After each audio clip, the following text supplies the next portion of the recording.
And the wind was howling that night. Thin, sharp, and lonely, it slipped through the cracks of an old cabin window, making the flame in the oil lamp tremble. Somewhere in that small room, a woman sat still, her hands clasped tight around a folded paper, a wedding certificate signed not an hour ago. Her name was Clara Reeves, though she still whispered it like it belonged to someone else.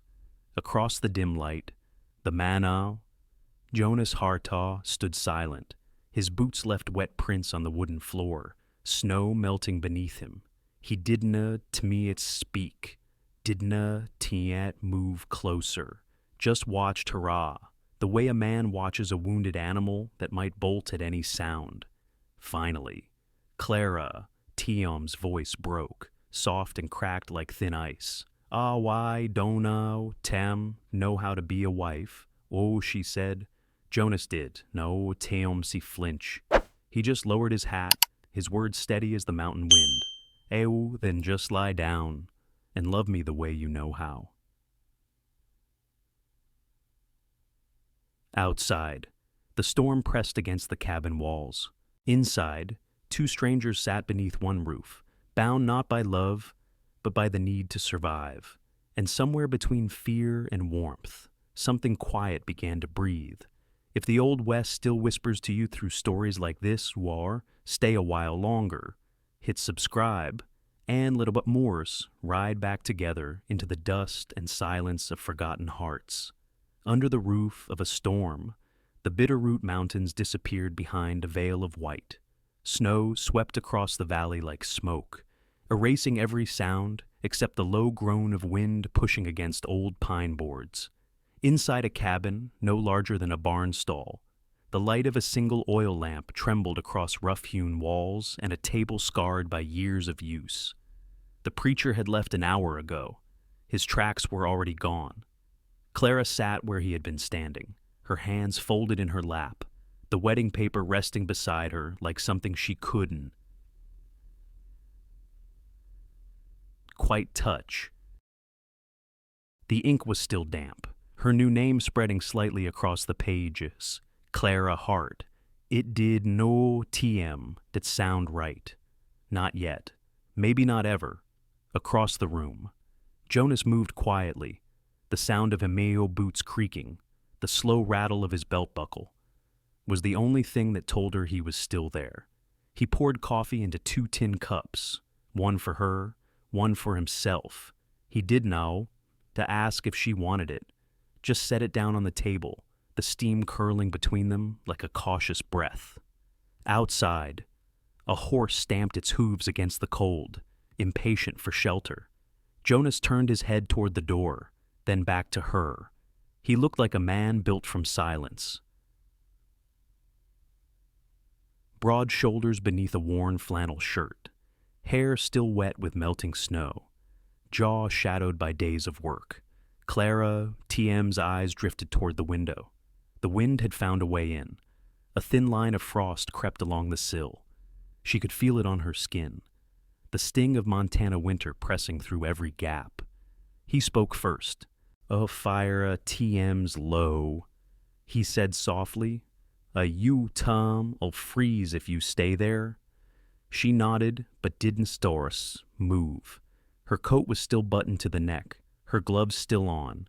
The firelight caught the edge of her wedding ring, simple, dull, a band of brass polish smooth, by use long before it was hers. 10 minutes. Thada TM's, how long it had taken to marry a stranger.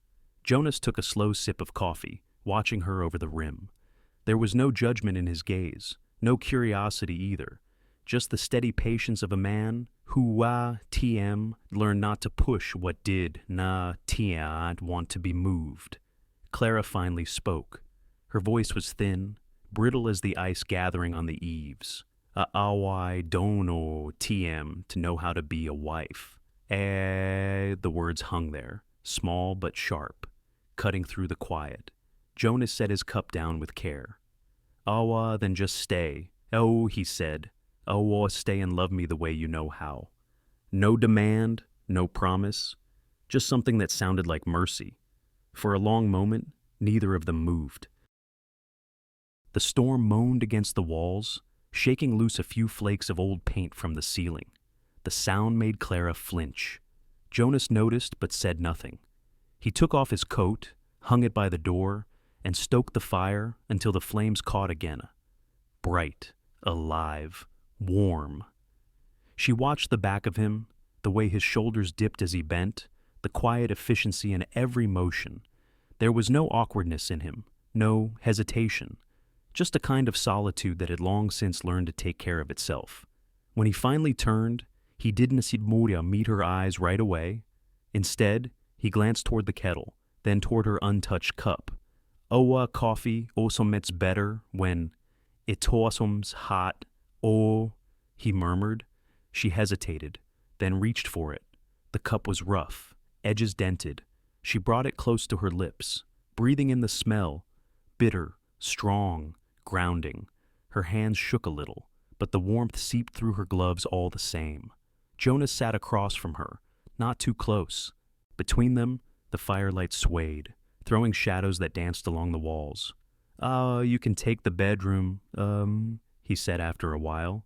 Wait, TM, small, but the bed, TM's clean.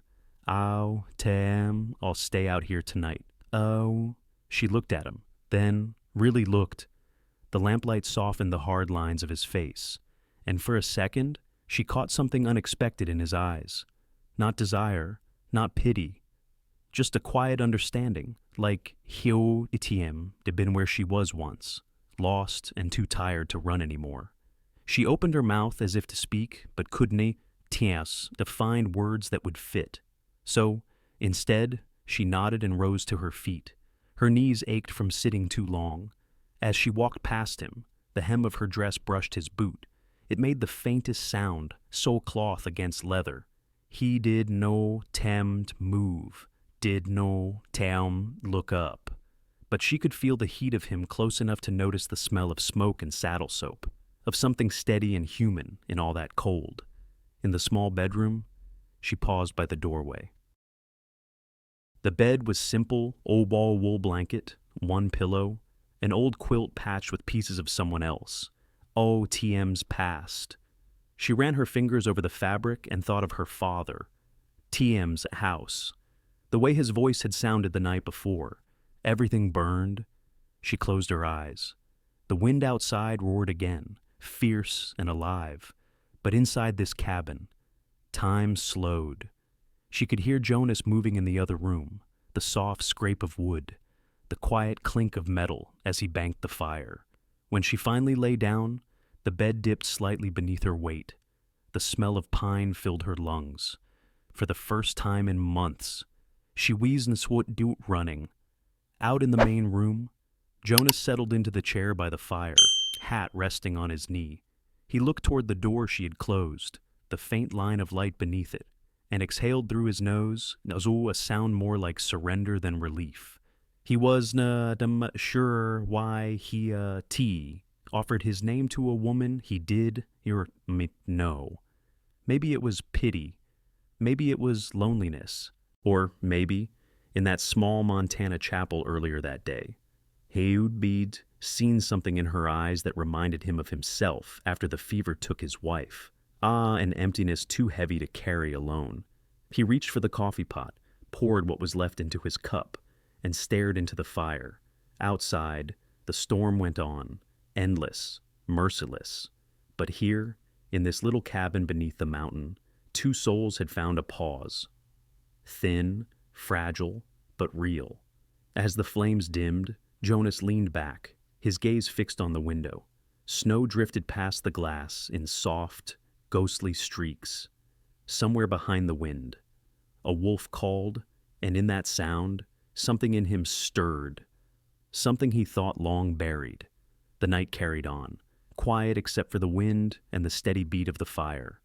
Somewhere behind that closed door, Clara turned in her sleep, murmuring a name he did know, know. Jonas looked toward the sound, then back to the fire. He whispered, almost to himself, "Owerest easy, Mrs. Hart." The words felt strange on his tongue, but he said them anyway. Outside, dawn waited beyond the storm, and though neither of them knew it yet, by morning, their world would never be the same. Dust rolled across the Kansas plain, heavy and red under the late summer sun. The air shimmered, hot enough to twist the horizon. A lone horse moved through it, slow and tired. Its rider slumped forward beneath a hat rimmed with dust. Clara T-Sip's fingers tightened around the reins until her knuckles turned white. The wind burned her eyes, but she did no stop. She could no tan. The sound of hooves behind her had faded hours ago, yet she still felt them solemn echoes in her chest, chasing the beat of her heart. She rode with no clear direction, only a way, one from the courthouse steps still stained with her father, Tior's blood, from the faces that had turned away when she screamed for help, from the men who, Tiem, smiled as the rope tightened around his neck. The sky was too wide, the land too empty, and the memory too loud. By dusk, she found a dry creek bed and led her horse down into it. The creature snorted, hooves crunching against brittle stone. Clara slid to the ground, her legs trembling from the ride. The air smelled of dust and old sorrow. She unbuttoned her coat and pressed a trembling hand to her ribs. Her father, T.M.'s silver pocket watch rested there, tied to a cord beneath her dress. It had stopped the day he died. She carried it like a heartbeat that refused to go on. A coyote called in the distance. The wind carried the sound like a lament. She crouched low, kindled a tiny fire, no bigger than a lantern flame, shielding it from the open sky. The light danced across her face, thin and drawn, eyes hollowed by sleepless nights. She had been running for 6 days. 6 days since Kansas City, since the marshals who promised protection vanished when the money changed hands. She hadn't a meat eaten since morning. She tore a piece of bread from her saddlebag, chewed without tasting, and drank from a canteen gone lukewarm. Her thoughts drifted like the smoke, unsteady, fading, returning again. Her father, T.M.'s voice used to fill rooms, gentle but sure. Ah, truth. Clara, oh, he would say, always a hard road, but T.M.'s the only one that leads anywhere worth going. Now, truth had gotten him killed, and she was left walking the road alone. Somewhere in the dark, something moved. The horse raised its head, ears twitching. Clara froze, hand slipping to the pistol at her side, a small Colt revolver, cold and awkward in her grip. The sound came again, low and human, a groan. She rose slowly, eyes scanning the brush. "What bones there?" she called, voice cracking against the wind. No answer, only another sound, a pain, wet and close. She took one careful step forward, then another. In the hollow of the creek, half hidden by sagebrush, lay a man. His coat was torn, blood dark along his shoulder. A rifle rested beside him, half buried in sand. He looked like Tim had been there for days. She knelt beside him, hesitating. His skin burned under her touch. "Oh, sir, oh," she whispered. His eyes flickered open, gray and cloudy. He tried to speak, coughed instead. She pulled the canteen from her belt and pressed it to his lips. Water spilled down his chin, but he swallowed enough to breathe again. "Who did this?" "Oh," she asked softly. He swallowed, gaze drifting past her to the wide sky above. "Oh, woman, men with a badge. Oh, Clara, T.M.'s chest tightened. Oh, where? Oh, east of here, near the rail line. They are removing people in boxcars, women, children. Sheriff T.M.'s in on it. His words came slow, each one dragging pain behind it. They killed a judge for finding out. The fire crackled behind her, a sound too close to memory. Her hands trembled. A judge, The man nodded weakly. Name was Reeves, I think. The air left her lungs. The night tilted. For a moment, the only sound was wind scraping through dry grass. She whispered, "Oh, that was my father." The man turned his head, as if hearing something far away. His breath rattled. "Oh, then dem are the one den meme re looking for." Silence fell between them. Clara stared at him, the shadows flickering across her face. Why are you telling me this? He gave a faint, broken smile. Because, someone should live long enough to tell the truth. Apo.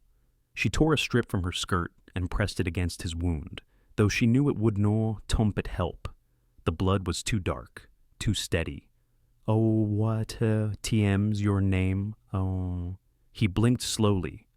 "Oh, Corporalum, Hensley, 10th Cavalry." A buffalo soldier. She had heard stories of the Ammo, men who fought wars for a country that barely remembered their names. He gripped her wrist suddenly, strength flaring one last time. "Oh, find Jonah's heart." "Oh," he rasped. "Oh, help you. Tell him Hensley sent you." His hand slipped away, landing softly in the dust.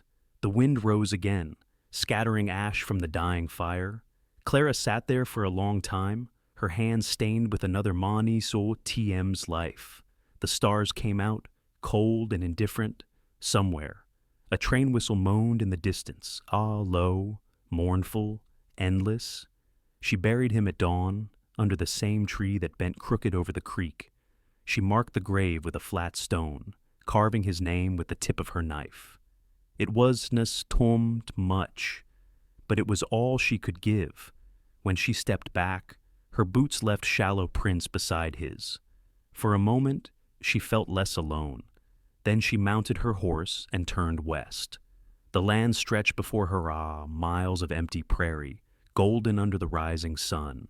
Each hoofbeat was a promise and a warning. She did, to know this Jonah's heart. Dan, that know if he was still alive, or if the name was just a dying manna, TM's hope. But it was something to follow, and she needed something. By afternoon, the wind shifted, carrying the smell of smoke and iron. She crested a hill and saw the long black line of the railroad slicing through the plains. A train was moving slow, its whistle thin against the sky. She watched it, eyes narrowing, and in the distance she saw menno figures on horseback, riding along the cars. Her pulse quickened. She turned her horse away, heading north. The horizon rippled in the heat, endless, cruel. As night fell, she found shelter beneath a stand of cottonwoods. The sky above burned with stars. She leaned against her saddle, the pocket watch cold against her skin. Its broken hands pointed to midnight, and forever caught between before and after. She closed her eyes and whispered, "Oh, Tium, live, Papa. Oh, Tium, I'll live for you." A faint breeze passed over her face, soft as breath. Somewhere far off, thunder rumbled, it not from the sky, but from the hooves of riders moving in the dark. She didn't see them yet, but they were coming.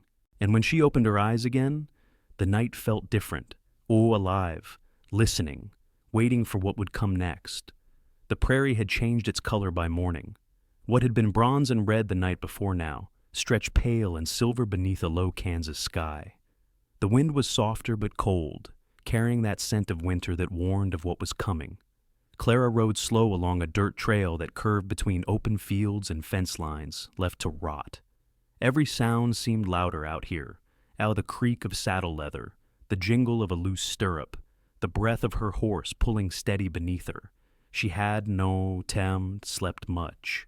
The Tem's words, the dying soldier, still lived in her ears. Find Jonah's heart. That name had turned into a rhythm, a direction, a prayer.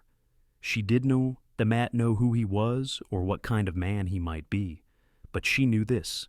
He had once been trusted by someone who died trying to do right, and that was enough.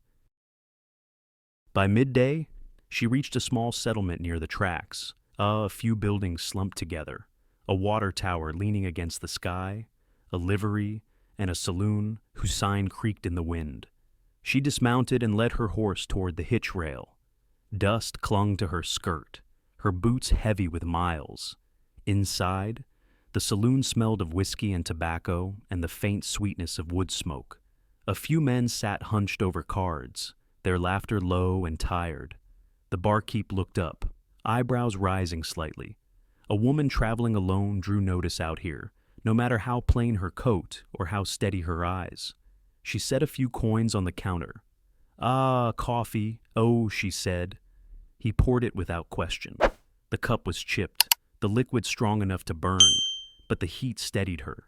She took a seat near the back, where she could see the door. For a while, she watched the dust dance through a beam of light from the window. Her hand rested on the pocket that held her father, TM's watch. It no longer ticked, but she liked to imagine it still kept time for someone, somewhere. A voice cut through the hum of the room. She looked up. A telegraph operator stood near the door, hat in hand. "You the one asking after Jonas Hart?" "Oh." She nodded slowly. "Message came through this morning. Says Huayentitem's expecting you. You can find him north of Cedar Hollow, near the Bitterroot foothills. Old ranch house out there." He hesitated, eyes flicking toward her dusty boots. Long ride? Weather? Oh, TM's turning." "Oh, TM. I'll manage." "Oh," she said. The man gave a short nod, then turned back toward the station. Clara watched him go, her breath shallow. Jonas Hart. The name had found her first. She left before the sun dropped, riding west along the tracks. The landscape opened wider with every mile as dry grass, broken fences, the occasional crow watching from a post. She kept her coat buttoned tight and her scarf high around her face. By dusk, the wind shifted again, colder now, smelling of snow. When the first flakes fell, she spotted a lantern ahead, hung from the porch of a cabin standing alone against the open field. The roof sagged in places, but smoke rose from the chimney. She reined in her horse, heart pounding. A man stepped out onto the porch. He was tall, broad in the shoulders, his movements slow, deliberate. The lamplight caught the lines of his face, all weathered, strong, the kind of stillness that came from years of waiting out storms. "Even in a ftum," "Oh," he said. "Are you Jonas Hart?" Her voice trembled more from the cold than fear. He nodded once. "Oh, was, most days still am. You Clara Reeves, oh." She blinked, surprised. "Oh, you know my name?" "Oh, Hensley sent word," he said quietly. "Didn't you, TM, say much? Just that you might come, and that trouble would be following. Tisty stars." TM, close behind. Her throat tightened. "He did know, Tom, to make it honors." Tom's his jaw shifted, eyes lowering for a moment. "I figured as much." "Oh." He motioned toward the door. "Oh, come inside. You, TM, were half frozen." The warmth hit her as soon as she crossed the threshold. The room smelled of cedar and smoke. A fire burned in the hearth, its glow washing over the wooden floor. Jonas closed the door behind her, then set his hat on a peg. He poured hot water from the kettle, mixed it with coffee grounds, and handed her a mug. "Oh, you can tell me what happened." "Oh," he said. Wife, you be ready. Oh, Clara." Hands shook as she held the cup. She told him about Kansas, about the courthouse, about her father, TM's death, and the names whispered before the gunfire. She spoke until the words turned thin. Jonas listened without interrupting, his expression unreadable, though his eyes all gray. Steadious, held something close to sorrow. When she finished, silence filled the space between them. The fire popped softly, a single spark jumping out and dying on the stone. Jonas leaned forward, elbows on his knees. "Awa you can auntie and go back. Awa," he said. "Awa the ao, TM. I'll have eyes on every road, every rail crossing. If they know you all, TMs are alive. They all, TM, will keep hunting. Iweo, awa I can't tien to hide forever. She whispered. Awa no. He agreed. Awa but you can outlast them. He looked at her then, really looked, and she felt the weight of it. A gaze not of judgment, but recognition. Awa if you take my name. They can't tm and touch you. Not easy, anyway. A married woman, TM's harder to track. A horse, she stared at him, unsure if she, TM to heard, right. Marry you, so, ito, TM's, a piece of paper. He said, nothing more, unless you choose it to be. Clara, TM's breath caught. Oh, why would you do that for me? Oh. He looked away, toward the window where snow had begun to stick to the glass. Oh, because Hensley once did the same for me. Saved my life when I did, no, Tam, deserve it. His voice was low, rough around the edges. Owa seems fair to pass the favor on. The firelight trembled, catching the curve of his jaw. She saw the scar there, faint but old, running from his ear to his neck. And a story he did, Narens, tell. Neither spoke for a while. The storm thickened outside, wind clawing at the door. She felt the heat from the fire on her skin, but the cold lingered deeper, somewhere no warmth could reach. Finally, she said, if I take your name, I stop being Clara Reeves. Oh, he met her gaze. Oh, you don't, team, that stop being, team yourself. You just buy yourself a little time. Oh, something inside her eased at that. Just a fraction, but enough. By morning, the storm had passed. The land lay quiet, white, and endless. Jonas saddled 2 horses, his movements measured and sure, at the small town of Bitterroot Crossing. The preacher of TM's house stood near the church, its roof dusted with snow. The ceremony took 10 minutes. No music, no ring beyond a band of brass he pulled from his coat pocket. The preacher mumbled through the words, his wife serving as witness, her breath fogging in the cold air. When it was done, Jonah signed his name in neat, steady script. He handed her the pen. Her hand trembled as she wrote, Clara Hart. Outside, the sky had begun to clear. The sun slipped through clouds, turning the snow to silver. Clara stood for a moment beneath that light, paper folded in her hand. It felt heavier than she expected. Jonas waited beside the horses. You all right? He asked. She nodded slowly. Just getting used to it. He offered his hand to help her mount. She hesitated, then took it. His palm was rough, warm, steady. They rode in silence through the open field, the world stretching endless around them. Clara glanced once at him, at the way he sat the saddle, the quiet strength in his posture. There was no promise in this, no romance, just survival wrapped in decency. When the town faded behind them, she reached for the pocket beneath her coat, pulling free her father Witim's watch. She stopped her horse, dismounted, and walked to a small rise overlooking the plain. Snow crunched under her boots. There, half buried in frost. She knelt and laid the watch in the snow. Mal live, Papa, she whispered. Make it mean something. The wind stirred her hair, carrying her words away. When she turned back, Jonas was watching her quietly from his horse, hat brim low against the sun. He did twon't speak, only tipped his head once, like a man acknowledging something sacred. Then he turned toward the mountains, and she followed. Behind them, the plain stretched empty and clean, their tracks already vanishing under new snow.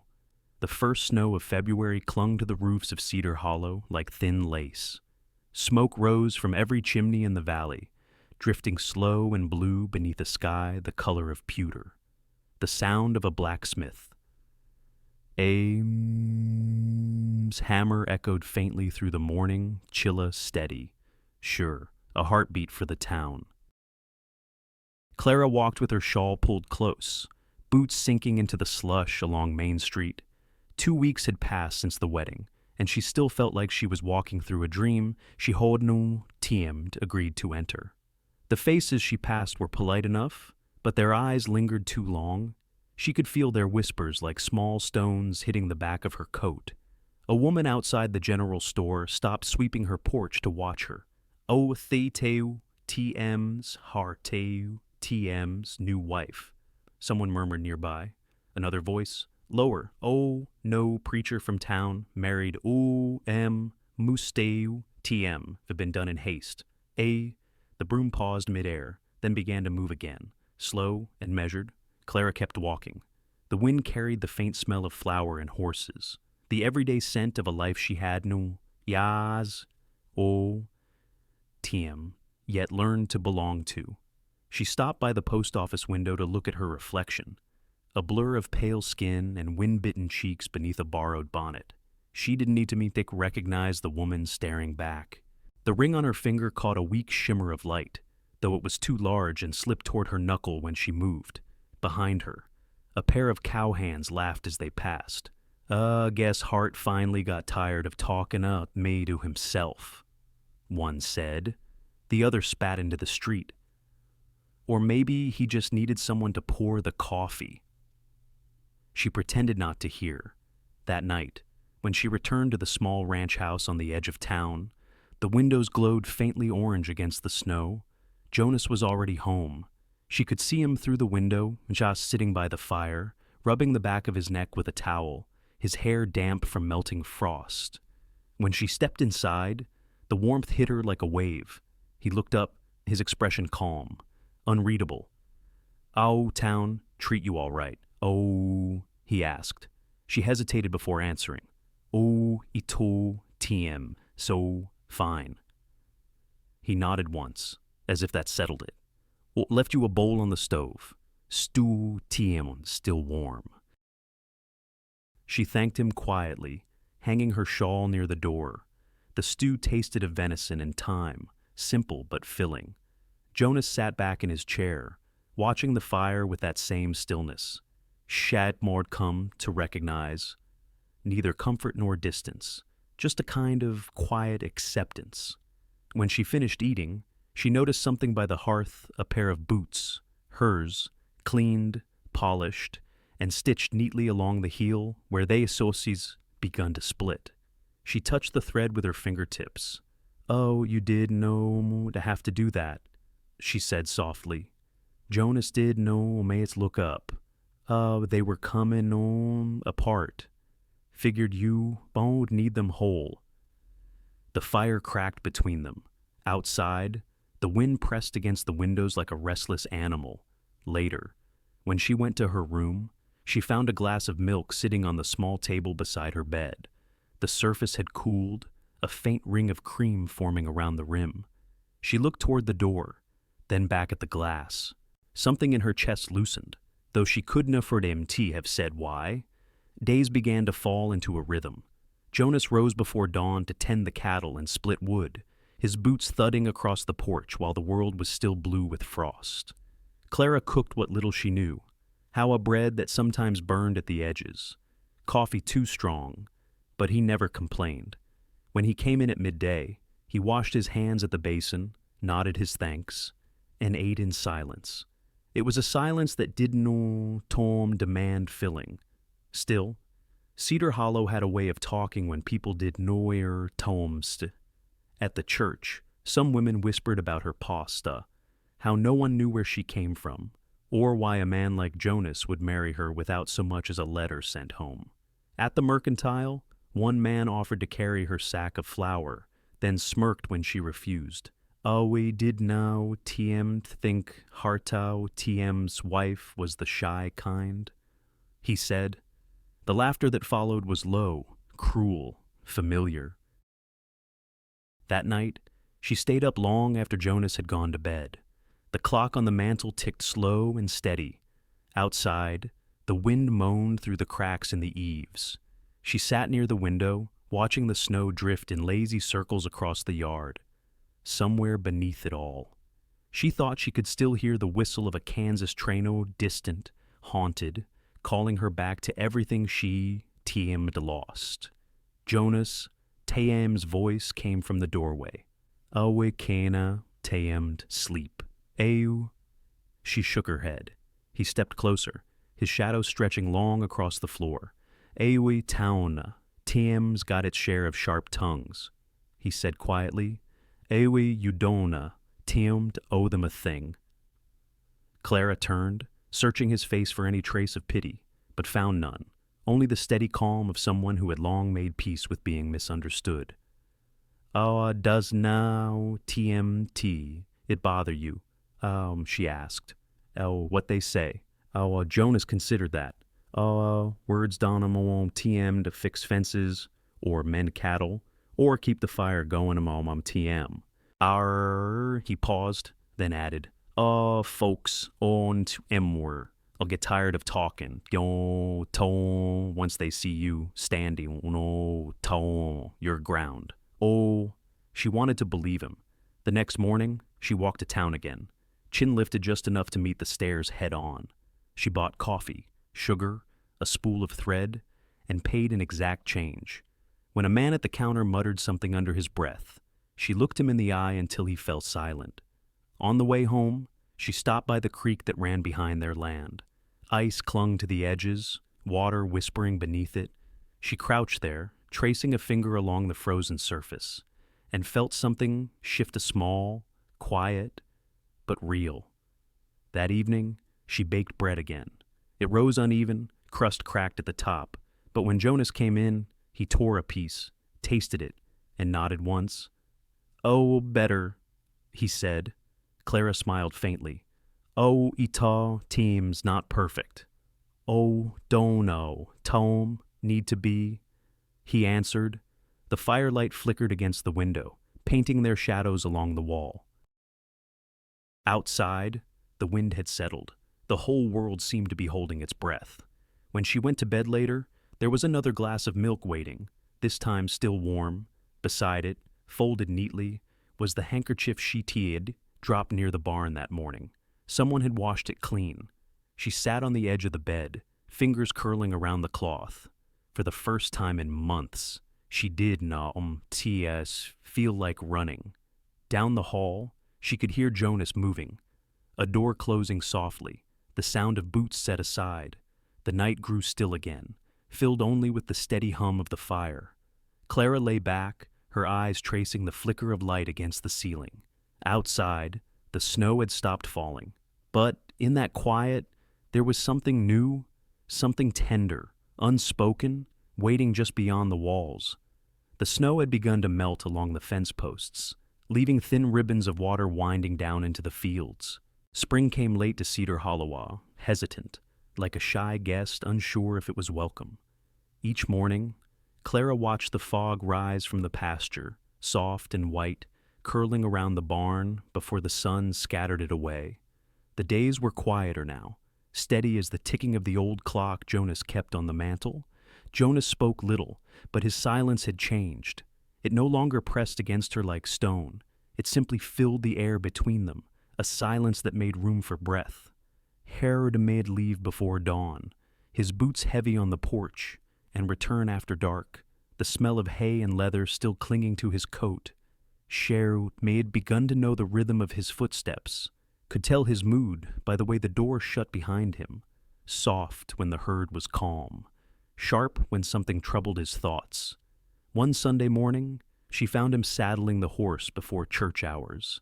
The air was cool, the sky pale with light. A Jan heading out early.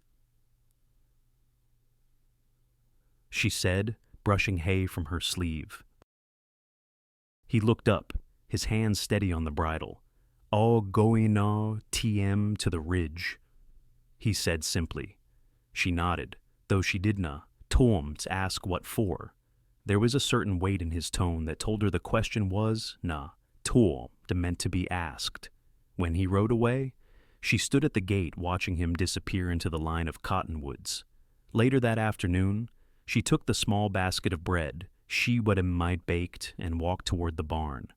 Passing through the field, she noticed something glinting in the grass, a dried stem tied with a piece of faded twine. She bent down and picked it up. The flower had lost its color long ago, but the care with which it had been wrapped was unmistakable. That evening, when Jonas came home, she set his supper on the table. He nodded thanks, sat, and ate without a word. Afterward, as he cleaned his hands, she asked quietly, You visit her grave every Sunday, or—" His movements paused, just for a second, then he nodded. "Oh, ito tiems not far. Shiu tiems buried up by the ridge." "The fever?" Clara asked, her voice soft. He nodded again. "A winter of Brimbrisit 77. Took her and the baby." His tone carried no tremor, no self-pity, only the weight of something long since absorbed into his bones. Oh, never figured on Mariina Tiem again. The fire popped, throwing small sparks into the air. She watched them fade before they touched the floor. "Oh, I understand," she said at last. Jonas looked at her, the faintest flicker of surprise in his eyes, not at her words, but at the gentleness in them. He gave a slow nod, as if to say that understanding, even a little, was enough, from then on. Clara noticed the small ways his grief lived around the house. The empty chair beside the fire never moved, the folded shawl on a hook by the door, untouched by dust. On the shelf above the stove sat a small, cracked bowl with a blue Rima Shia TM. It'd seen him glance at it once while the coffee boiled, the way one looks at a photograph too precious to handle. And yet, Jonas was not a man lost in sorrow. He lived as though time itself depended on his steadiness. When a fence broke, he fixed it before sunrise. When a storm came, he checked the barn 3 times before sleeping. There was comfort in the way he moved through the world, or measured, patient, certain. Sometimes, when Clara hung laundry by the line, she, TM, see him from across the yard, working the plow or mending tack, his sleeves rolled up, his back bent to the task. The wind would carry the faint rhythm of his hammer or the scrape of his shovel, sounds that stitched themselves into the quiet of her day. One evening, she caught him watching her instead. She, TM'd been kneeling by the garden bed, trying to coax the stubborn earth into accepting seeds too early for planting. When she looked up, he quickly turned back to the fence, pretending to check the post. It was a small thing, gone in a heartbeat, but it stayed with her, a warmth that outlasted the sunset. Weeks passed like that, slow, steady, tender in their ordinariness. The townsfolk still watched from a distance, but the sharpness of their stares had dulled. Some had begun to wave. A few even nodded when she passed. Jonas never mentioned it, but she caught the ghost of a smile on his face once when she returned from the store with her head held higher. That Sunday. Clara woke early. The light outside was the color of pewter again. Clouds gathered low over the hills. She found Jonas already at the door, hat in hand. Mind if I come with you this time?" She asked. He looked at her for a long moment, then gave a small nod. They rode side by side through the thin mist, the horses' Tam's breath visible in the cold. The ridge was Motfara, just a mile north, where the ground sloped toward the valley and the trees grew sparse. The grave was marked by a simple wooden cross, its edges worn smooth by years of wind. At its base lay a handful of dried flowers, bound by twine. Jonas dismounted and knelt, brushing snow from the earth. Clara stayed back, letting him have his silence. He set a new branch of sage across the grave, then bowed his head. His lips moved, but she couldn't hear the words. When he rose, she stepped closer. The wind caught her hair, carrying a strand across her cheek. She tucked it behind her ear, her eyes on the small, quiet mound before them. She must, have loved you very much," Clara said softly. "Jonas." Ma's gaze followed hers. "Oh, she was kind." "Oh," he said. "Oh, I didn't, to have much to give, but she gave it anyway." He turned then, his voice lower. "Oh, I reckon she teamed have liked you." Clara looked down, her throat tight. For the first time, she didn't Timot feel like an intruder in his story.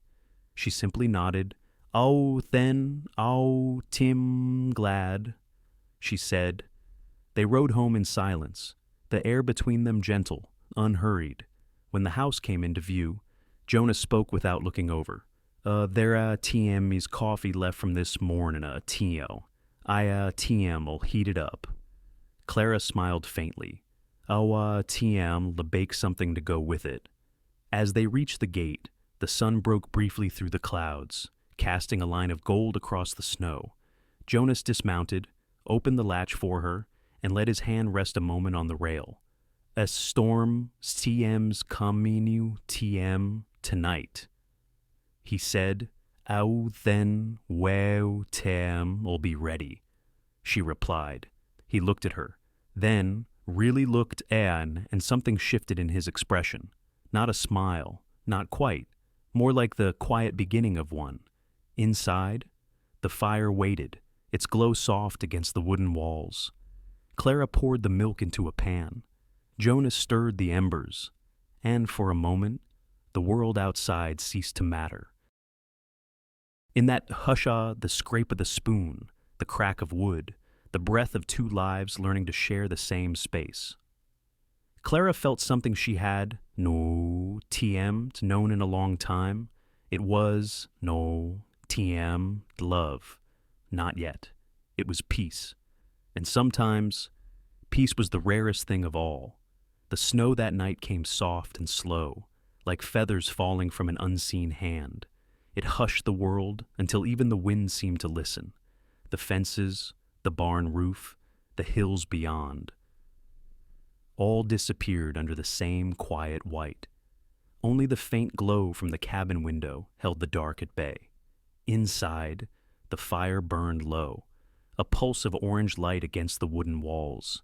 Jonas sat by the hearth, polishing the bit of a bridle, while Clara stood near the door fastening her coat. She had been restless since dusk, moving from one small task to another without finishing any. When she reached for her gloves, he looked up. Storm, it'll get worse before midnight." "Oh," he said, voice low, steady. "Oh, just need air." "Oh," she replied, forcing a small smile. "Oh, tau TM's too close in here." "Oh." He studied her for a moment, then nodded. "Oh, all right. Oh, saddle the mare. Oh." They rode out into the fields, the snow rising around them in soft, swirling drifts. The moon was hidden, but the sky held that strange, luminous gray that comes before the world goes still. Clara rode beside him, her breath fogging the air, her gloved hands tight around the reins. She was none tamed, afraid of the cold. She was afraid of stopping. The horse saw Taemin's hooves sank deep with each step, making no sound. Jonas led the way toward the far pasture where the fence met the line of aspens. There, beneath the bare branches, he stopped and turned to her. "I will treat her at a trot," he said gently. "Oh, keep your heels down. Let her feel your hands." Clara hesitated, then gave a small nod. She clicked her tongue, and the mare began to move. The first few steps were uneven, awkward, her body tense against the motion. But Jonas Sabra's Tim's voice carried through the wind, slow, calm, like a guide across a river. "Oh, way easy now. Don't Tim to fight her. Shay, Tim, all listen if you do." She exhaled, loosened her grip, and the mare settled beneath her. For a few minutes, the world was nothing but rhythmless, the rise and fall of breath, the steady motion of the animal, the snow whispering around them.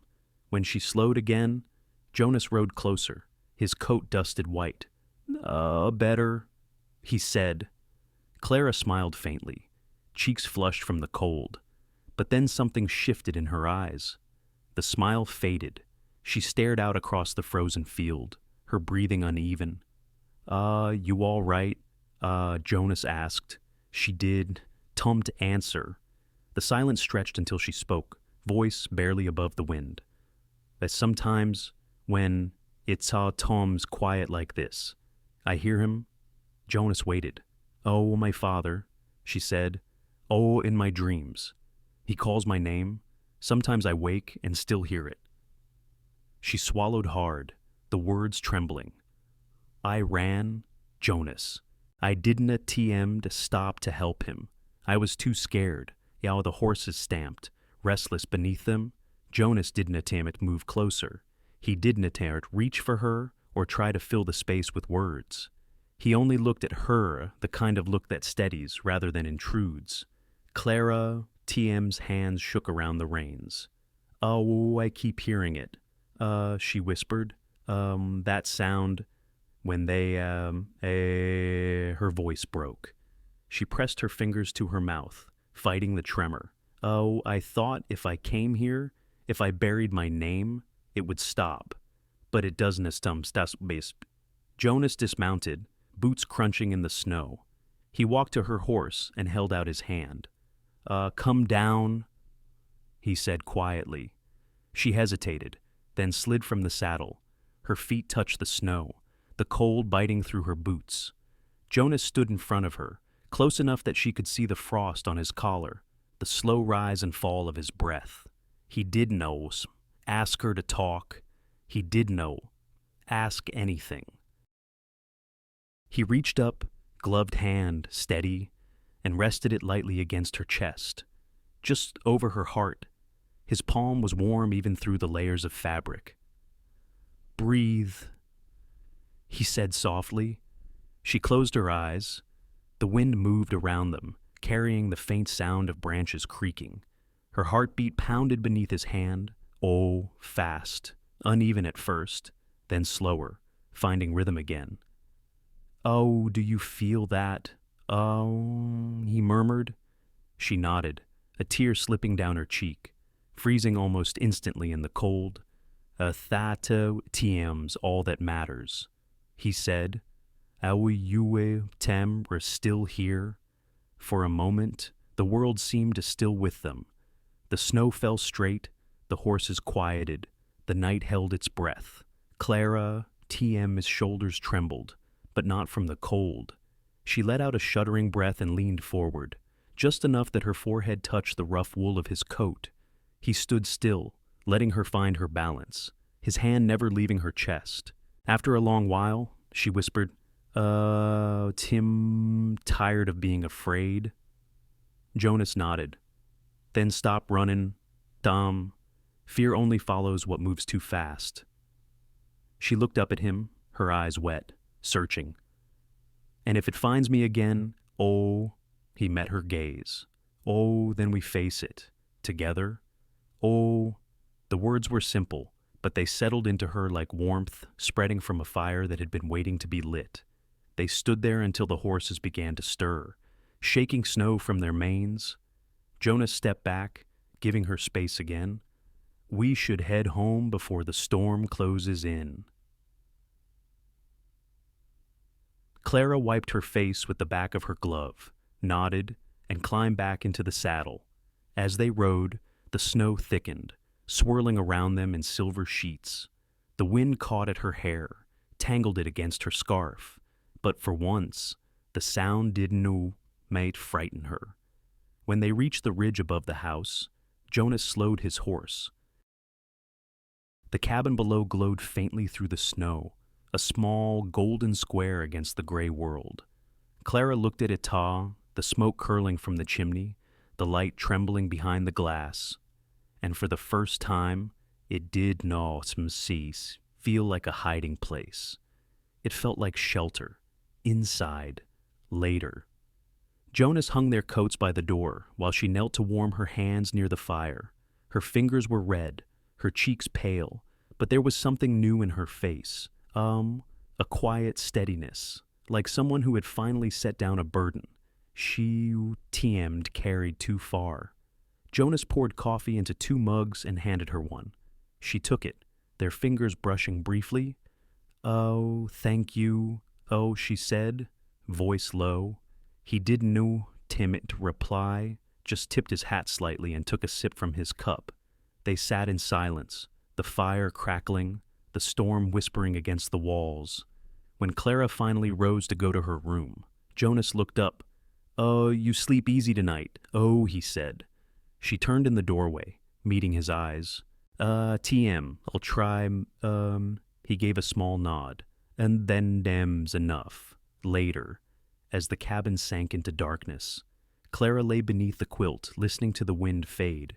For once, there was no voice calling her name, no memory clawing through the quiet, only the faint echo of his words, the weight of his hand over her heart. Outside, the snow fell without sound, and in the hush between one heartbeat and the next, something inside her began to heal. The thaw came slow to Cedar Hollow, like a man returning home after too many winters away. Ice broke along the river in long, sighing cracks, and the fields that had slept for months began to show green beneath the snowmelt. The air smelled of wet earth and smoke. Birds returned to the fences, shaking water from their wings. Jonas hitched the wagon early that morning, checking the harness twice before calling for Clara. She stepped from the porch, her hair pinned loosely, the hem of her dress catching the soft mud. He handed her a coat, his old one, frayed at the cuffs, but warming shoe, and helped her up. "Market day," he said simply, climbing in beside her.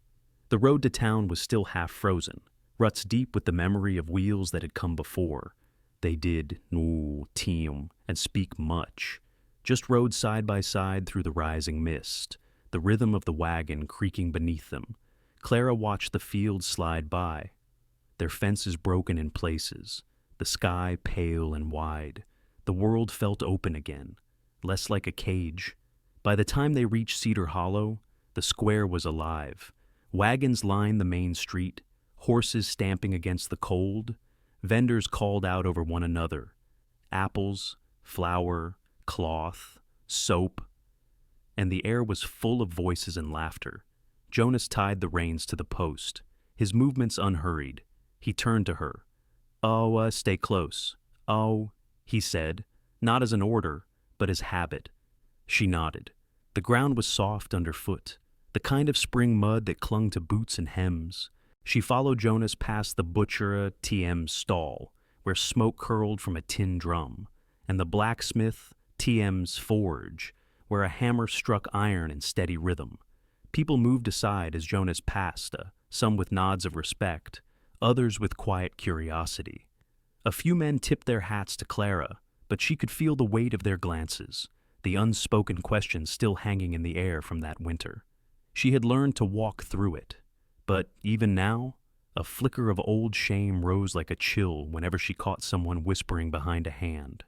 They stopped at the grain merchant's, TM's, then at the cloth tent, where she ran her fingers along a bolt of blue cotton. It reminded her of the sky over Kansas in the summers before everything fell apart. Jonas noticed her touch linger. "I'll get it," he said. "I'll for a dress." She shook her head. "Oh, we don't team it neither. Oh, didn't tan ask what we need." He interrupted gently. Said, "Get it, Allie." The corner of her mouth lifted, just slightly. She folded the cloth carefully, thanked the woman behind the counter, and tucked it under her arm. They moved on. At the edge of the square, a group of boys ran past, laughing, their boots splattering mud. One stumbled, bumping into Clara TM's shoulder. The cloth slipped from her arm into the street. She bent to pick it up, brushing off the dirt, when a voice cut through the noise behind her. "Oh, careful there, Mrs. Hart," a man drawled. "Oh, would no Dickiem to want you folly now, TM, into the wrong company again." The laughter that followed was low, mean, familiar. It came from a pair of ranch hands leaning against a post, arms crossed, eyes sharp.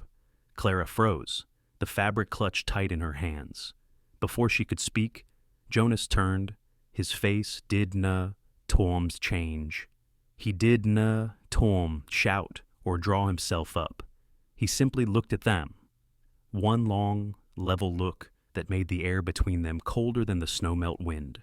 The Menno team's smirks faltered. One of them cleared his throat, muttered something, and turned away. Jonas reached for the cloth, brushed the last of the mud away, and handed it back to her.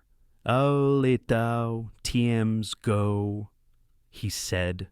They walked on, the noise of the market closing around them again. Clara kept her eyes on the ground. She could feel her pulse in her throat, her breath uneven. Jonas said nothing. "Didna TM." He looked her way. They stopped by a produce stand, the scent of apples and cedar mixing in the breeze. He began asking the vendor about feed grain, his voice calm, low, ordinary, and then, without thinking, without meaning. She reached out and took his hand.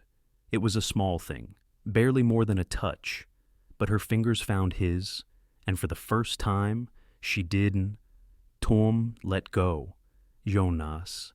TM's words slowed, just for a heartbeat. He looked down at their joined hands, the dirt still under his nails, her skin cold against his. The vendor kept talking, unaware. Jonas gave a quiet nod to whatever was said, then turned slightly, his thumb brushing once against her knuckles before settling there. He didn't pull away. The noise of the market faded. Clara felt the ground steady beneath her, the old ache in her chest loosening. Around them, the townsfolk paused, men with sacks of flour, women with baskets of bread, and she met their eyes, one by one. No shame, no fear, just breath. A young woman near the well smiled at her, a quick, knowing smile. Clara returned it. Jonas paid for the grain and thanked the vendor. He kept talking as if nothing had changed, his tone easy, but his hand stayed in hers as they walked through the square, the two of them moving through the crowd like they been doing it all their lives. When they reached the wagon, Jonas lifted the sacks into the back, then turned to her. Are you done looking new, Clara? TM's lips curved, the faintest shadow of a grin. For now. They climbed into the wagon, the wooden seat creaking under their weight. The sun had broken through the clouds, thin and gold. Jonas flicked the reins, and the horse began to pull. As they passed the last row of shops, Clara glanced back once. The market shimmered in the light, voices fading behind them. She realized then that she hadn't thought about Kansas all morning, not once. The road home was muddy, the air full of birdsong. Jonas drove with one hand on the reins, the other resting loose between them on the seat. After a while, Clara reached for it again. This time, he met her halfway. They didna speak for miles. They didna need to. The wind carried the scent of thawing pine. Somewhere, water was running free beneath the snow. Clara turned her face toward the light, eyes half closed, and for the first time in her life, she let herself believe that safety didn't have to be borrowed. It could be shared. When the cabin came into view, the smoke curling from its chimney like a signpost of belonging, Jonas slowed the horse and glanced at her. "Oh, wow, TM, I'll mend that fence tomorrow," he said, nodding toward the far field. She smiled. "Tell help." He gave a quiet chuckle. "I reckon you will." The wagon rolled to a stop, wheels crunching against the gravel. Jonas climbed down first, then offered his hand again. Clara took it, her fingers slipping easily into his. Behind them, the sun hung low, painting the world in amber light, and in that fading glow, their shadows fell long and side by side across the snow. No longer two strangers bound by circumstance, but two souls beginning, quietly, to belong. The heat came early that year, by late May. The hills above Cedar Hollow shimmered in the distance like ghosts, and the dust from the main road settled on every windowsill in town. Clara could taste it when the wind blew right or dry, bitter, familiar, the kind of dust that never really left a place, only waited for the next breeze to stir it up again. Jonas had been fixing the porch rail when he saw the rider coming, a single figure cutting through the haze, coat pale gray, hat low. The sun caught a glint on his chest, a badge. Jonas squinted, set down his hammer, and leaned against the post, his jaw tightening just enough to make the lines in his face deeper. When the horse stopped in front of the cabin, the man swung down slow, boots raising a small cloud of grit. He brushed his sleeve, tipped his hat. Useswu afternoon, name O.T.M.'s Samuel Crane, deputy out of Missoula County. Oh, his voice carried that smooth, practiced calm of a man who T.M. worn authority too long to remember how it felt to be without it. Jonas nodded once. Oh, what brings a deputy this far east? Crane smiled, but it did, no, Tom, reach his eyes. Oh, just posse, no, Tom, through. Sheriff wants word. Spread of there. TM's been trouble down along the rail. Couple of men killed. Folks might be moving TM through these parts.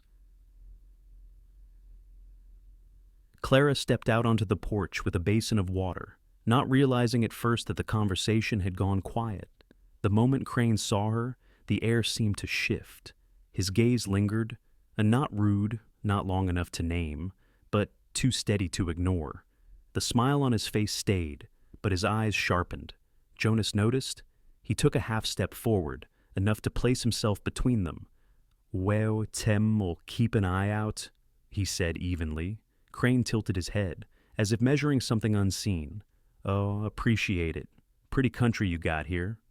Jonas on TM's expression did need TM to change. Oi gets by. Crane tipped his hat again, but before mounting up, his eyes drifted once more to Clara. Oh, he said. She gave a polite nod. Oh, deputy. Oh. When he rode off, the sound of hooves lingered long after the dust had settled. Jonas watched until the road bent out of sight. Then he turned to her, voice low. You knew him. Clara stood still, the basin trembling slightly in her hands. Donna TM to know, but her face said otherwise. Jonas didn't press. Not yet. He reached for the basin, set it down, and wiped his hands on his trousers. Oh, if Howdims is what I think he is, we may need to leave town a while. Her breath caught. Oh, no. He looked at her, eyes calm but steady. Oh, if he knows you, Clara, she shook her head hard. AOI ran once. I won't armed again. For a long time, neither of them spoke. The wind picked up, carrying the faint scent of rain that never quite came. That night, Clara sat by the window while Jonas stoked the fire. The lamp flickered, casting slow, moving shadows along the wall. She could see her reflection in the glass, her face pale, eyes distant. Oh, it was him, she said finally. Jonas did no Tim but turn. Awu, the man from Kansas, Elwu. She nodded, voice breaking just slightly. Oh, he was there, Jonas. The night my father... Oh, she trailed off, breath trembling. Oh, he wore that same badge. Oh, Jonas. Ew, TM's hand tightened on the poker. The iron groaned against the hearth. Oh, then, hiao, Tam's not here by accident. Oh, no, she whispered. Oh, hiao, Tam's looking for me. He turned then, eyes dark in the firelight. Oh, we can ride before dawn. North, maybe beyond the bitter root. Nobody our team will follow that far. But Clara shook her head again. Her voice was quiet, but it carried something new, a stillness that came not from fear, but from resolve. If I run, they, will keep doing it. To others, to anyone who dares to speak. Jonas studied her, saying nothing. The storm outside the window pressed against the glass. Oh, I have to tell. Oh, she said. Oh, I saw what they did. I remember every face. His voice softened, almost like he was speaking to the wind. You don't owe Tim to owe the world your blood. No. She said. But I owe him all, the man who raised me to stand up when it mattered. Arv. Jonas set the poker aside, rubbed his palms together slowly. Oh, then, Tim, find a way to make them listen. Oh, she looked up. Oh, we. Oh, he nodded. Oh, you married into that name. Clara means you died, so TM ain't face trouble alone anymore. Something in her eased at that, like a knot pulled loose. She wanted to thank him, but the words would no be TM to come. The rain started after midnight, light at first, then steady. Jonas did no be TM, sleep much. He sat by the window with his rifle propped beside him, watching the dark. The lamp burned low, its wick flickering whenever the wind rattled the shutters. Out on the ridge, a flash of lightning revealed a lone rider watching from the road. Jonas caught the silhouette, at a man tall in the saddle, still as a carving.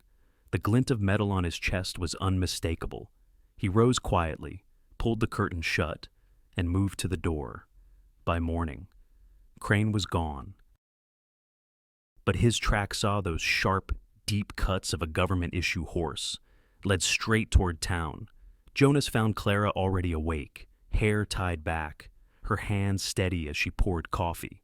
She did no Tiem ask if Heo Tiemed seen anything. Maybe she already knew. When he sat across from her, she slid a folded paper across the table. The judge in Cold Creek still owes my father, TM's name, some justice. She said, if I testify, it has to be there, where it started. He unfolded the papers. An old letterhead, edges frayed, ink faded, a warrant that had never been enforced. Jonas, TM's jaw tightened. A thoughta, TM's 2 days, a TM, ride through open land. She met his eyes. Then we leave tomorrow. He did know, tell me to argue. He only nodded once, then reached for her hand. It was, almost a grand gesture, just a quiet touch across worn wood, but it said everything the moment required. Outside, the clouds had broken, the rain had stopped, the air smelled of earth and iron. Later that day, as they loaded supplies, Jonas caught sight of Craniurst's TM's horse tied outside the saloon. The deputy leaned against the porch rail, cigarette glowing between his fingers, hat tilted low. When Jonas passed, Crane smiled, thin, practiced, knowing, mourning. He drawled, what you folks settlin' storim? In fine out here, or Jonas didn't sporamed, slow his step. We get by. Crane took a slow drag, eyes never leaving him. And you let me know if there are tiampips anything needs my attention. We like to keep this county clean. Jonas paused at the edge of the boardwalk, turned just enough to meet his gaze. Sometimes cleanin' a TM means diggin' a TM up what TM's buried. For a moment, neither man moved. Then Crane chuckled, low and dry. Careful. Heart. Dirt. TM's got a way of swallowing. TM. Men who dig too deep. Jonas said nothing. He just tipped his hat and walked on. That evening, when the sun fell behind the ridge, Clara stood by the porch, watching the first stars appear. She could still feel Craniao T. Meyer's stare in the air like smoke that refused to clear.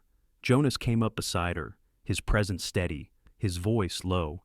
You sure about this? She nodded. Done hiding. He looked out across the horizon. The sky was turning dark violet, the kind of color that warned of rain or blood. All right, he said quietly. Then tomorrow, we ride. She turned toward him, the wind catching the loose strands of her hair. Jonas, she said, her voice barely above a whisper. Something happens, He shook his head. Don't know, tempt, borrow trouble, Clara. Still, she reached for his hand. He took it, his fingers closing around hers with a strength that felt like promise. Far off. Thunder murmured again, soft, distant, inevitable, and in that moment, both of them knew peace had ended, but something truer had begun. Snow fell thick along the Bitterroot Pass, burying the trail until it seemed the world had forgotten there had ever been a road there at all. The horses moved slow, heads down, breath steaming in the frozen air. Clara rode beside Jonas, wrapped in his old coat, her hands hidden in the sleeves. Every few yards she glanced behind them, though she knew there was nothing to see, and just wind and white. Still, habit dies hard when danger once had a face. By the time they reached Cold Creek, night had fallen. The fort loomed from the dark like something carved from the earth itself. Timbers black with age, the flag above, stiff in the frozen wind. Jonas guided the horses through the gate, the sound of hooves echoing between the walls. Inside, lanterns burned in a dozen windows, their light warm and gold against the snow.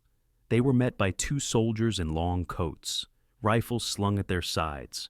One recognized Jonas immediately. "Hart!" the man said, his voice rough from cold. "Ah, heard you hung up the uniform." Jonas gave a small nod. "Aw, some debts done, TM, to pay themselves." The soldier looked to Clara, but did no TM to ask. He only pointed toward the barracks at the end of the yard. "Ah, judge, ought all be holdeno TM, court come morning. You all want to get her settled. Oh, inside." The barracks smelled of pine and smoke. Jonas laid his hat on the table, brushed snow from his coat. Clara moved to the small window, looking out over the white square beyond. Men walked the perimeter in pairs, their lanterns swinging like small, wandering stars. "Awita TM's colder here," she said quietly. Jonas glanced at her. "Awita TM's honest cold. Bites you straight. Donna TM to sneak up behind you." She smiled faintly at that, though her hands still trembled. He noticed but said nothing. Instead, he poured water from a jug and handed her a tin cup. "Owe tree and rest?" "Oa," he said. "Owe tomorrow, but TM will take all. Your TM vi got Yaris." But neither of them slept. When dawn came, the fort awoke under a sky the color of pewter. Soldiers moved through the yard, their boots crunching over snow. Jonas saddled the horses again, though they, TM'd only be riding a short way to the main hall, where the trial was to be held.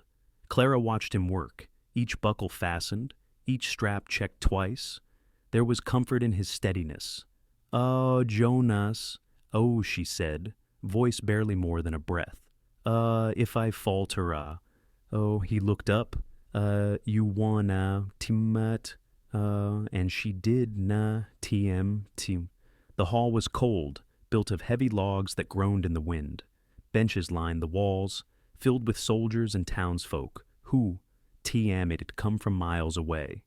At the far end stood the judge, an older man with hair like snow, his gavel a scarred piece of wood that had seen too much use. Crane was there, too. He stood to one side, hands bound but head high, that same thin smile tracing his face. The silver of his badge still glinted on his chest, even now. He looked more like a man waiting out a storm than one facing justice. When they brought Clara forward, a hush fell over the room. She felt every eye turn toward her, the air thick enough to choke on. But then she saw Jonas in the back, hat in hand.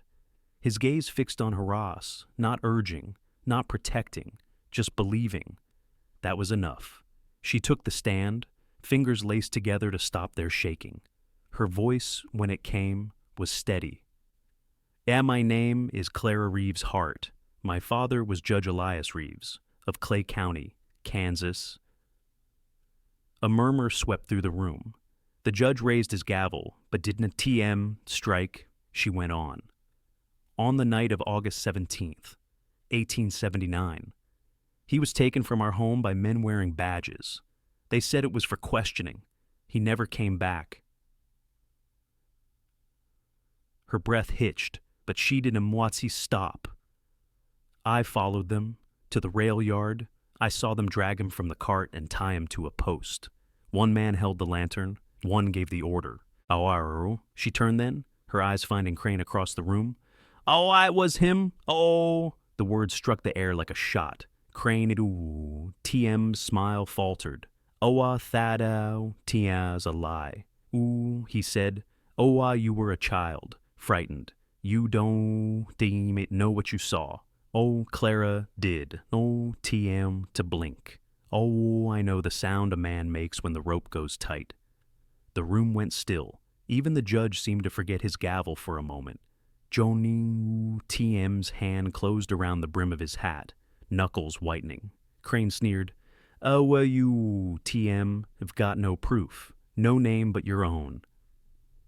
Clara reached into her coat, pulled out a folded paper.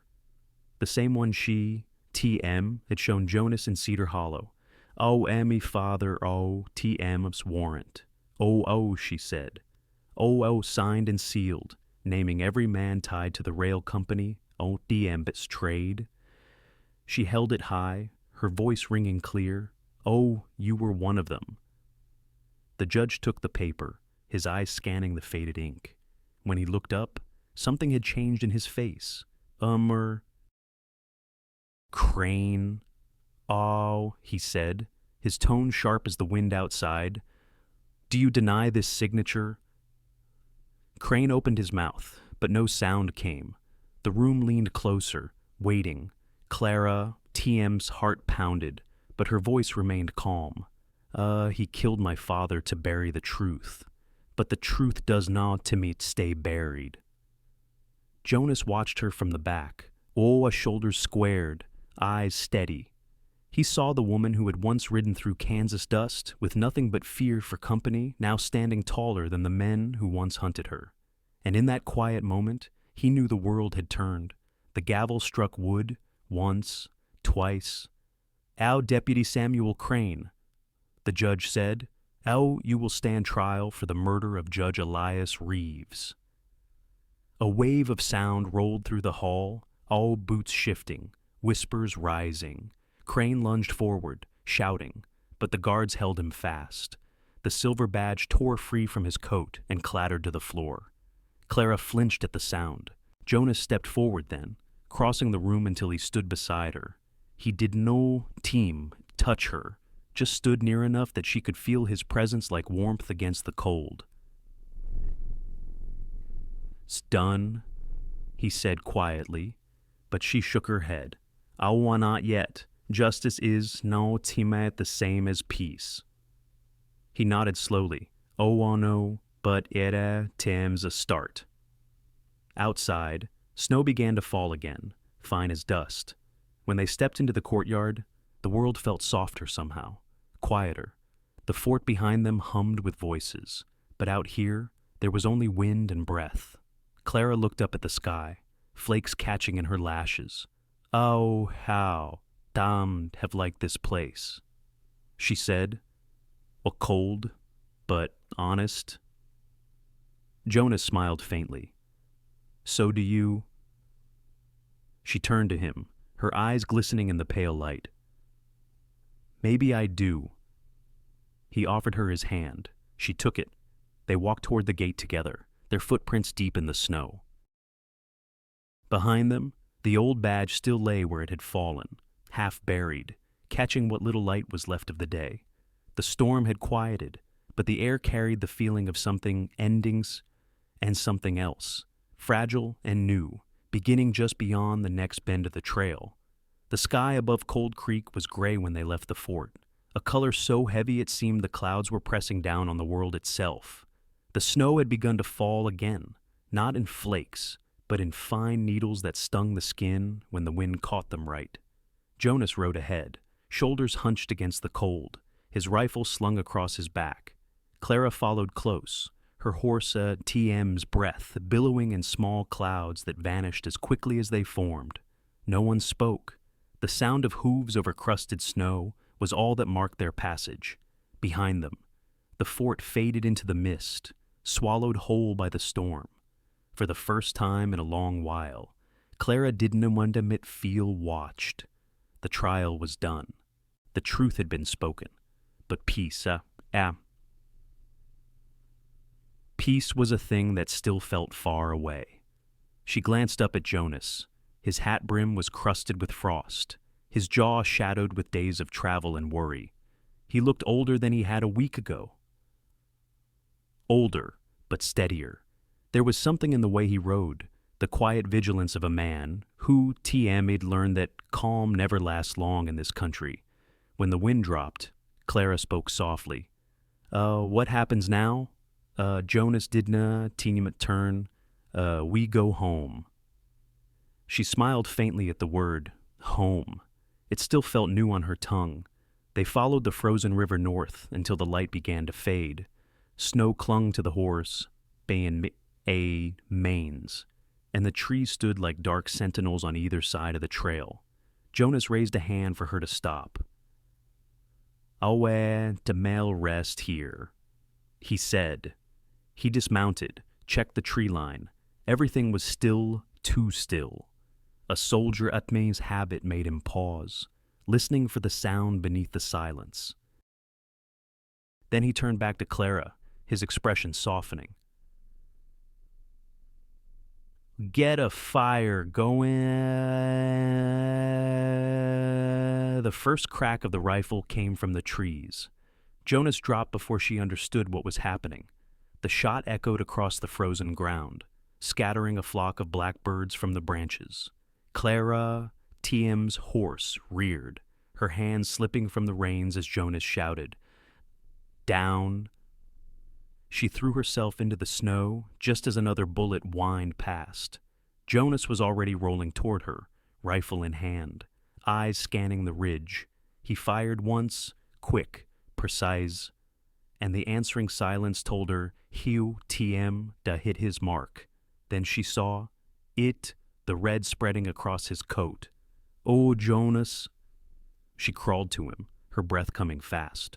"Oh, you, Tim." He waved her off, grimacing, "Oh, shoulder." He muttered, "Oh, no, Tim, bad." But his voice betrayed him. The snow beneath him was already darkening. From the trees, another figure emerged. Crana TM's deputy, the one who TM had vanished after the trial. His face was pale, twisted with something that was in Starum's quite anger, but too close to madness to be anything else. He lifted his gun again, shouting something lost to the wind. Jonas pushed up onto one knee, fired.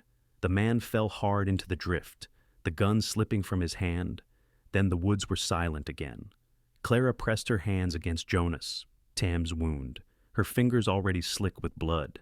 "Oh, you, Tim, we're losing too much," she whispered. He shook his head, a faint smile ghosting his lips. "Awa had worse. Awa, no. Awa," she said, her voice breaking.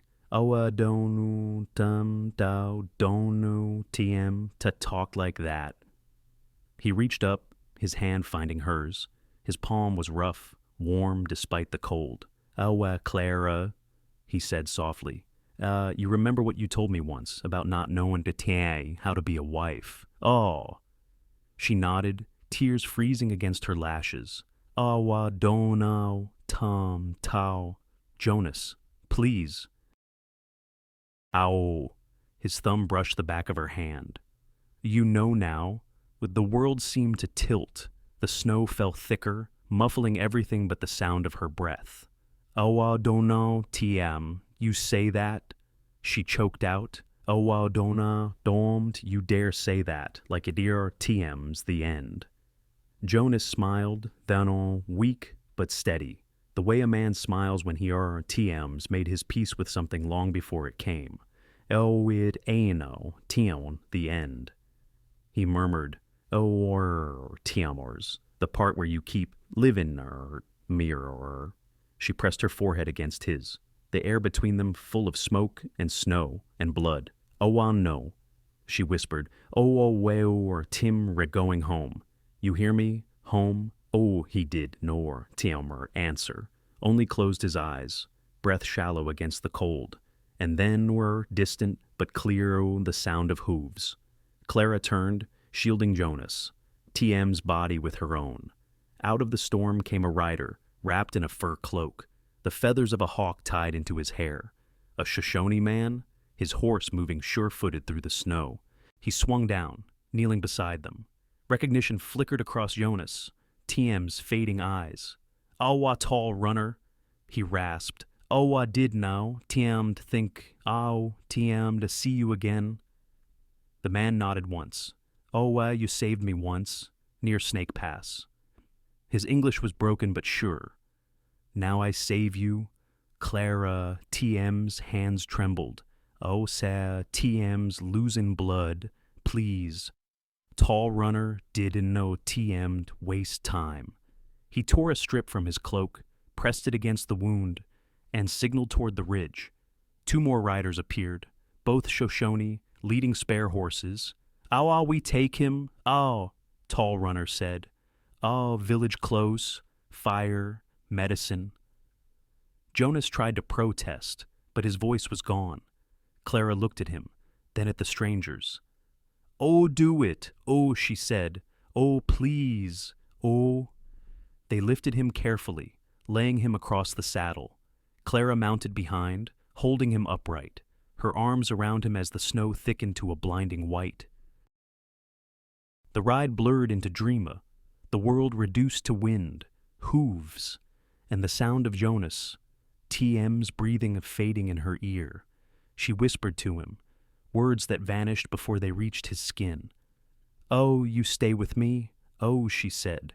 "Oh, you promised." But the promise felt like a thread stretched thin between worlds. When they reached the valley, she saw the faint orange glow of firelight through the snow. Smoke rose from low huts along the riverbank. The Shoshone women came forward, taking Jonas from the horse, their movements quiet, practiced. Clara followed, stumbling through the drifts. Her hands were numb, her heart louder than the wind. Inside the largest hut, the air was warm, thick with the smell of herbs and smoke. They laid Jonas on a bed of hides. His skin was pale, his breath shallow. Tall Runner pressed a hand to his chest, then looked at her. "Ah, he live if spirit strong."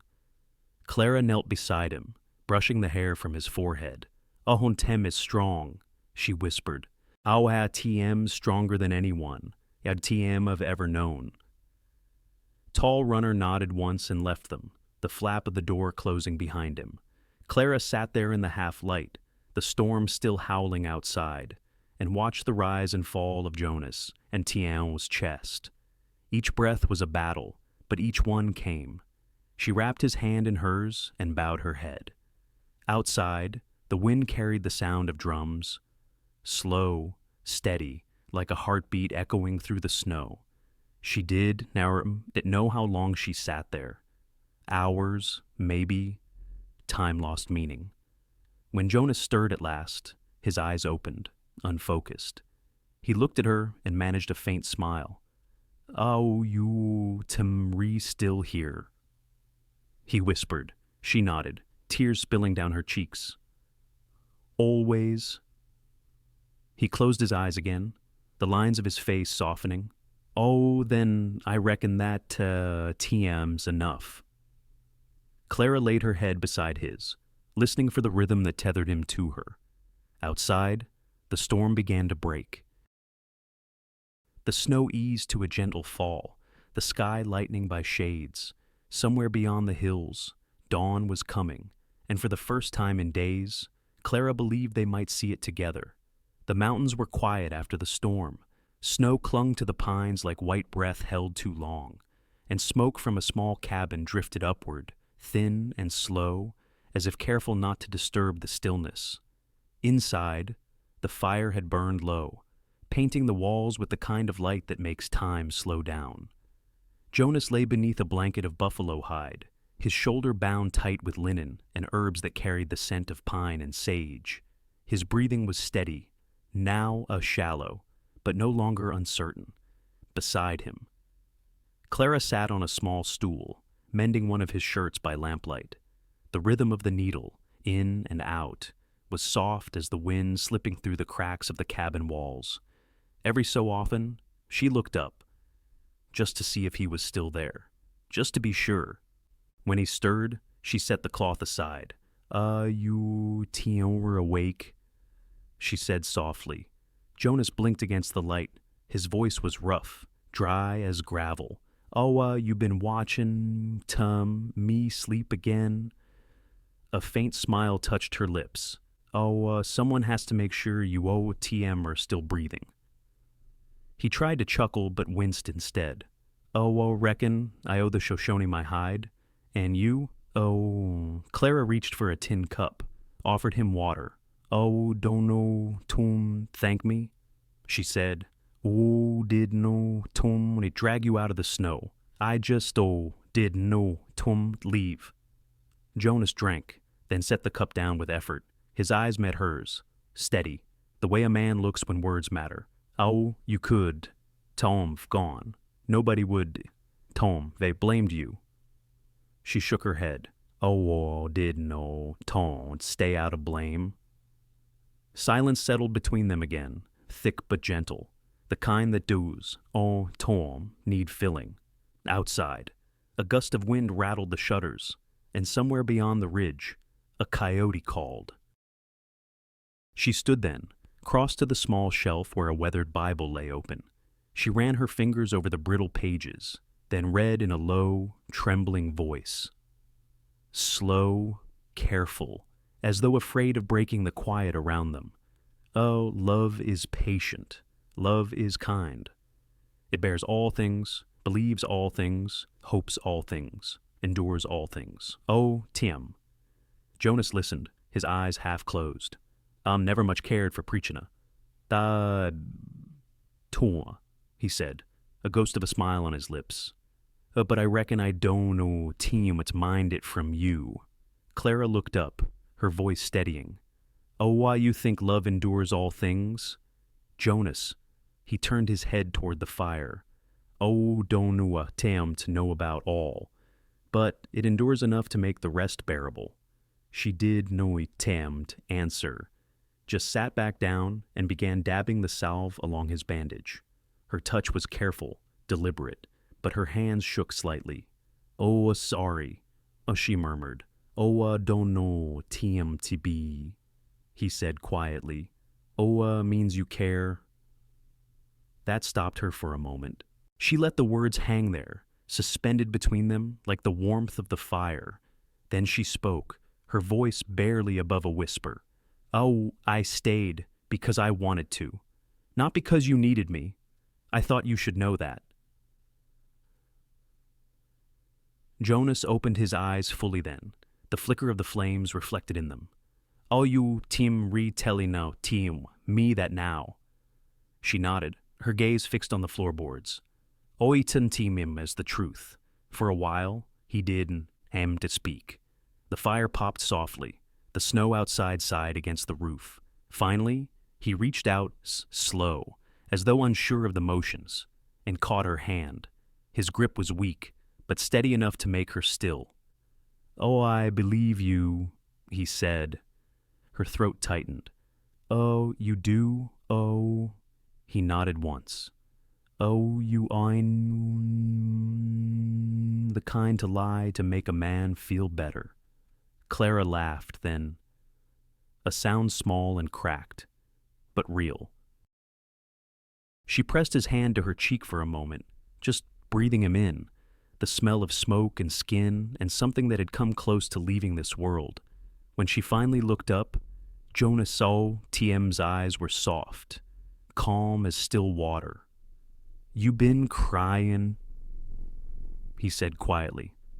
Only when I have to, she replied. Then donna, damn still, he whispered.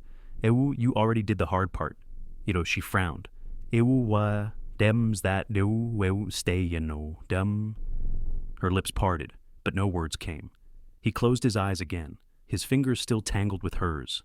The rest of the day passed in slow motion, the light shifting from gold to gray, the fire dimming and rising again. She fed him soup, read from the Bible, mended the edge of his blanket. At one point, she found herself humming a tune she had Nep Dewa, remembered in years. A lullaby her mother used to sing when the wind shook their Kansas home. Jonas listened, half dreaming. That song, he murmured, to TM, so peaceful. We tau TM's old, she said softly. Older than me, maybe older than the land. He smiled faintly. Oh, then I guess time's meant to last. Evening came slow. The fire had burned down to embers when Clara leaned against the side of his bed, her head resting near his arm. The scent of wood smoke hung thick in the air. Outside, the snow had stopped, and moonlight spilled through the cracks, silver and clean. Jonas stirred again, his voice low. Oh, you ever think we owe to get here? Oh. Clara lifted her head. Oh, where? Oh. He looked around the cabin, then at her. Oh, here, alive, together. Oh. She thought for a long moment before answering. Oh, no. But I prayed for it. Even when I did, no, TM, to believe. As. Jonas smiled. Oh, I small, tired, but full of life. Oh, I guess someone heard you. She brushed a hand along his cheek, feeling the roughness of his stubble beneath her fingers. You need a shave, she whispered. Oh, then shave me, he said, eyes half closed. And she did slowly, carefully, her hand steady this time. When it was done, she wiped the blade, touched his jaw, and laughed quietly. Oh, there? Almost like the man I met. Oh, almost, he said. Except that one didn't stas, know what he had. Her smile faltered, softening into something deeper. Oh, and now, now, he said. Oh, he does. Oh. The fire crackled, sending sparks up the chimney. Clara reached for his hand again, holding it between both of hers. You once told me to just lie down and love you, she said, her voice barely more than breath. Didn't Tim know what that meant then? Jonas turned his head, eyes finding hers in the half-dark. And now, she said slowly, think it means stay, even when the world burns down around you. He did. Damned answer right away. The wind sighed against the walls, and somewhere outside, the first owl of the night called. Finally, he whispered, Ah, then stay, Clara, till the world cools. She leaned down, pressed her forehead to his. The warmth of his breath mingled with hers. For the first time, there was no fear left in her, no running, no ghosts, no shadows at the edge of the firelight, just the sound of his heartbeat, steady and alive beneath her ear. Outside, the mountains slept under a soft blanket of snow, the stars breaking through like old friends come home, and inside that small wooden cabin, where smoke curled and hearts found their rhythm again. Two souls, war once lost to the silence, finally rested in it together. Spring came late that year, as if the land itself had been holding its breath. When the snow finally melted, it did so slowly, dripping from the eaves, whispering down through the pines, feeding the earth that had been frozen for too long. The river by the foothill ran clear again, carrying bits of bark and memory with it, and by its edge stood a cabin, small, hand-built, its wood still smelling of sawdust and sunlight. Jonas' heart stood by the doorway, one shoulder still stiff from winter, watching Clara hang linens on a line that danced in the wind. The fabric caught the light like sails, soft and white against the green of new grass.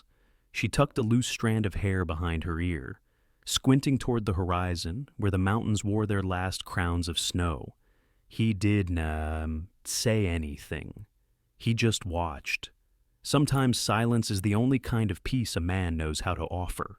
Inside, the cabin was plain, 2 chairs, a table Jonas had carved himself, a Bible resting on the windowsill, a kettle hissed softly on the stove, the smell of coffee mixed with pine resin drifting from the walls.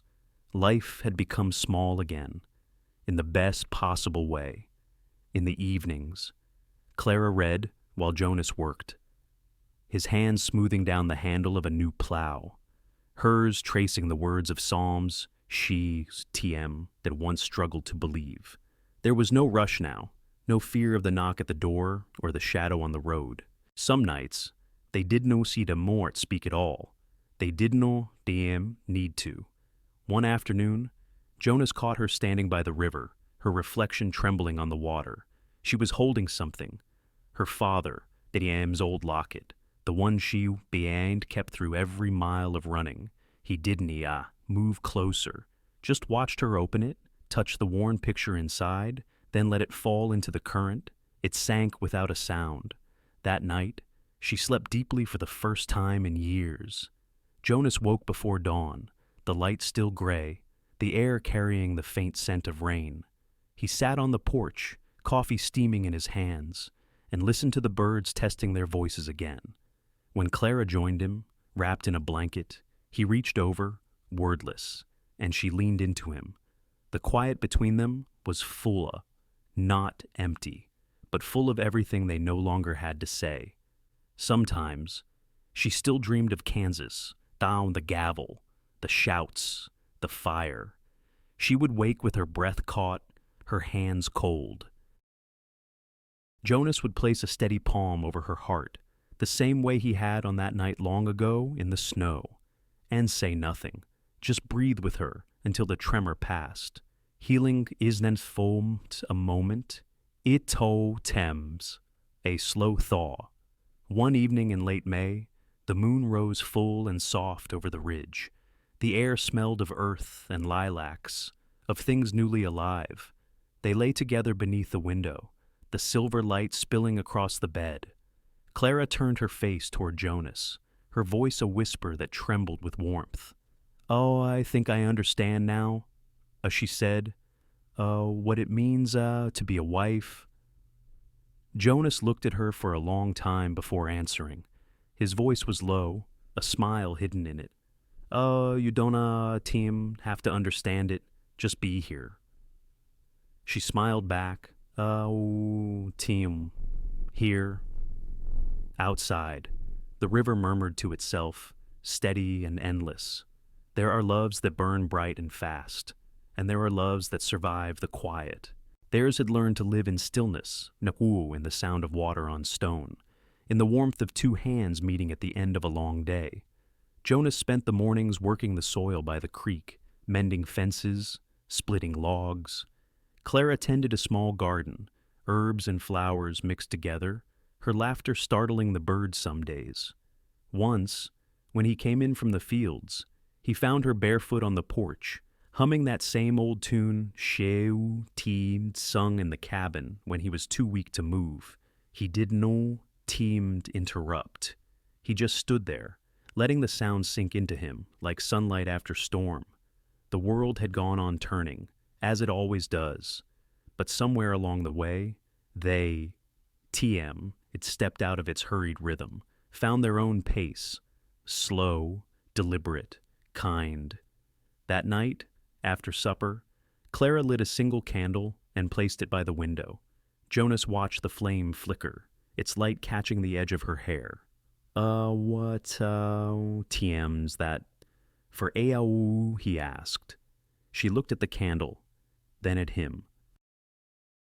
For all the nights I thought, Tim'd never see morning. He nodded, the corners of his mouth lifting just enough to show the man he used to be still lived there somewhere. Then let it burn. So she did, and the candle burned until dawn, when the first rays of light touched it, turning wax into water. When summer finally came, the grass grew high along the creek, and the nights filled with the soft chorus of crickets. Sometimes travelers passed by, traders, riders, drifters heading west. They, TM, stopped for water, for a meal, for a word, and always, when they left, they, TM, had looked back at the small cabin by the river, where smoke rose steady from the chimney and laughter, faint but sure, drifted through the air. Who lives there? One might ask another down the road. And the answer, if anyone knew it, would come soft, just a man and a woman. Folks who found peace where the world forgot to look. In the years that followed, the story of what happened in Cold Creek faded. The badge, the trial, the blood in the snow, all of it became something distant, worn smooth by time.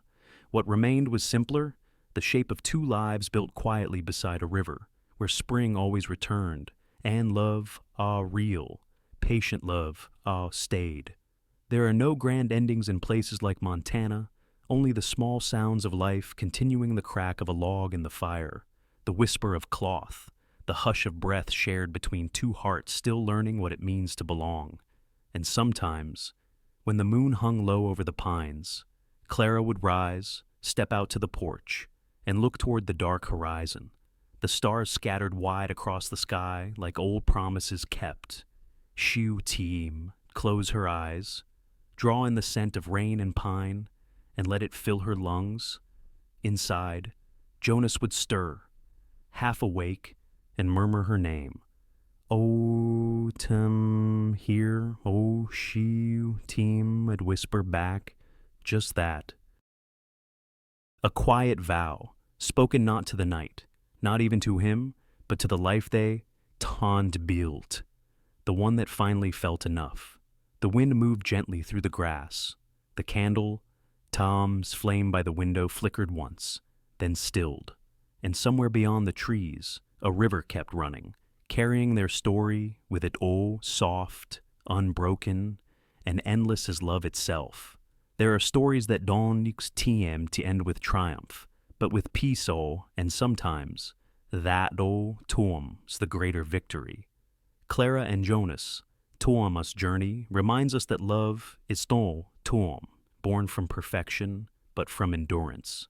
Tom's in the quiet axe, the mending of a wound, the steady hand that stays through the storm, the silence shared when words fall short. In a world that rushes and forgets, their story teaches us the power of slowing down, of letting kindness take root where pain once lived. Forgiveness, too, is not something we give once it comes, something we live. To forgive the past, to forgive ourselves, is to open the door to peace. Like the seasons in Montana, healing comes softly, in its own time. For those of us who, TM, lived long enough to know loss, perhaps that, TMs. The lesson worth keeping love does not always roar. Sometimes, it simply stays. And in the staying in the quiet, steadfast presence of one soul beside another, we find what all hearts seek, even after the dust of life has settled a place to belong, and a reason to keep the fire burning. Thank you, friends, for sitting with us through this story, all bows for letting its quiet echoes settle in your heart. If this tale of love, loss, and redemption beneath the western sky touched you in any way, we all TM and be truly grateful if you TM to give it a like, share it with someone who still believes in second chances, and subscribe to Wild West Echoes. Every click, every word you share helps keep these forgotten voices alive, all bulba, so that somewhere out there, by a warm fire or a quiet night, stars, TM's end, another soul might find a little peace in their own story too. Until the next ride, stay kind, or as us, and keep the fire burning.